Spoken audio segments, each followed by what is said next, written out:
ফেসবুকে আমরা অনেক বড় স্বপ্ন নিয়ে, সফলতার গল্প নিয়ে, সফলতার একটা স্বপ্ন নিয়ে আমরা এখানে আসি। আমরা এখানে সফল হতে চাই, এখান থেকে আমাদের জীবনের লক্ষ্য স্থির করতে চাই। কিন্তু জানেন, এখান থেকে হাজার হাজার লোক লক্ষ্য নিয়ে আসলেও অনেকে জ্বরে পড়েন। আসলে কেন জ্বরে পড়েন, কি কারণ জ্বরে পড়েন, ফেসবুক থেকে সফলতার কেন পান না, সেই বিষয়টা আপনাকে অবশ্যই জানতে হবে। সেই বিষয় জানার জন্য আজকে আমার এই গুরুত্বপূর্ণ বিষয়টা আপনি দেখতে পারেন। গাইডলাইন না জানা, ফেসবুকে যারা আসেন অনেকেই ফেসবুকের গাইডলাইন সম্পর্কে জানেন না। ফেসবুক কি চায় সেই বিষয়টা আপনারা অনেকেই না জেনে আপনারা এখানে কাজ করতে আসেন। আপনারা যারা নতুন আছেন অবশ্যই গাইডলাইন জেনে এখানে কাজ করলে আপনার সফলতা নিশ্চিত হবে। ফেসবুক কোন ছবিটা কতটুকু পরিমাণ আপ দিতে হবে, সাইজ কি হবে, ভিডিওর সাইজ কি হবে, কোন কমেন্ট করা যাবে না, কোন কমেন্ট করা যাবে, কোন ভিডিও আপ দেওয়া যাবে না, এই বিষয়ে আপনার একুরেট একটা জানতে হবে। প্রাথমিক একটা প্রস্তুতি নিয়ে আসতে হবে, গাইডলাইন জেনে আসতে হবে, তাহলে আপনার জন্য সহজ হবে। বড় স্বপ্ন কিন্তু কাজ করে কম। আপনি স্বপ্নটা বড় নিয়ে আসছেন কিন্তু আপনি সেই পরিমাণ কাজ করে না। নতুনরা অনেক বড় একটা পরিকল্পনা নিয়ে, বড় একটা স্বপ্ন নিয়ে এখানে আসে, কিন্তু এই যে পরিকল্পনা বা স্বপ্নের সাথে মিলিয়ে যে দৈনিক যে পরিমাণ কাজ করতে হবে সেই পরিমাণ কাজ না করার কারণে অনেকে এখান থেকে জ্বরে পড়ে। আপনি যখন স্বপ্ন বড় দেখবেন আপনাকে পরিশ্রম কিন্তু তত বড় বেশি করতে হবে। পরিশ্রমের সাথে স্বপ্ন মিল রাখতে হবে। আপনি এখানে স্বপ্ন যত বড় দেখবেন, পরিশ্রম তার সাথে অ্যাডজাস্ট করে আপনাকে কাজ করে যেতে হবে। আপনি যতটাই স্বপ্ন দেখবেন তাতে আপনার পরিশ্রম বাস্তবতার সাথে মিল রেখে স্বপ্ন দেখা ভালো। অধৈর্য হওয়া, ফেসবুকে আজকে এসেই কালকে সফলতা পাবেন এমন ভাবনার থেকে যদি আপনি ফেসবুকে কাজ করতে আসেন তাহলে আপনি এখানে সফল হতে পারবেন না।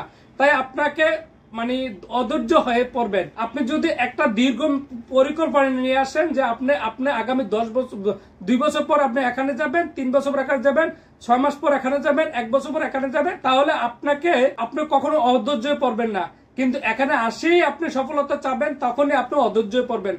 অধৈর্যকারীরা অনেক সময় জ্বরে পড়ে। অগোছালো কাজ, আমরা যারা ফেসবুকে নতুন অবস্থা আসি আমরা প্রথমে অগোছালো ভাবে কাজটা শুরু করি, যে কারণে আমাদের পর্যাপ্ত বা আমাদের যে প্রাপ্ত টার্গেট যে আছে ভিউ, ফলোয়ার বা এই কমেন্ট অর্জন করা, সেগুলো নতুন অবস্থা হয় না। সেক্ষেত্রে যদি আমাদের এই টার্গেট অনুযায়ী আমাদের ফলো বা ভিউ না হয়, তখন আমাদের ভিতরে একটা অনিয়া কাজ করে, তখন আমরা এখান থেকে জ্বরে পড়ার সম্ভাবনা বেশি থাকে। আপনি যখন পরিকল্পিতভাবে কাজ করবেন তাহলে এই মাধ্যম থেকে আপনি কখনো জ্বরে পড়বেন না।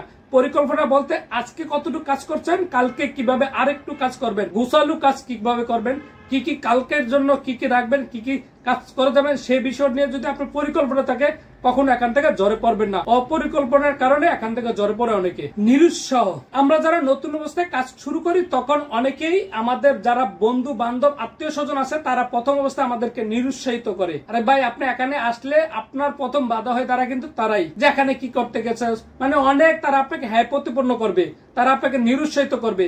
নতুন বন্ধুরা, আত্মীয় স্বজন বা কাছের লোকদের কাছে নিরুৎসাহিত হওয়ার কারণে অনেক সময় জ্বরে পড়ে যায়, ফেসবুকে সফল হতে পারে না। ফেসবুকে সফল হতে হলে অবশ্যই কাছের লোকদের প্রথমে আপনি দূরে সরিয়ে রাখতে হবে। দূরে সরিয়ে রাখলেই আপনি তাদের কাছ থেকে যখন কোনো নেগেটিভ অর্থ পাবেন না, কারণ দূরের লোকেরা আপনাকে নেগেটিভ বলবে না, কাছের লোকরাই নেগেটিভ বলে, তখন আপনার কাজ গতি যেভাবে নিয়ে শুরু করেছেন সেভাবে থাকবে। যখন আপনি নিরুৎসাহিত হবেন বন্ধুদের কাছ থেকে, কাছের লোকদের কাছ থেকে, তখন আপনি এখান থেকে জ্বরে পড়ার সম্ভাবনা বেশি থাকে।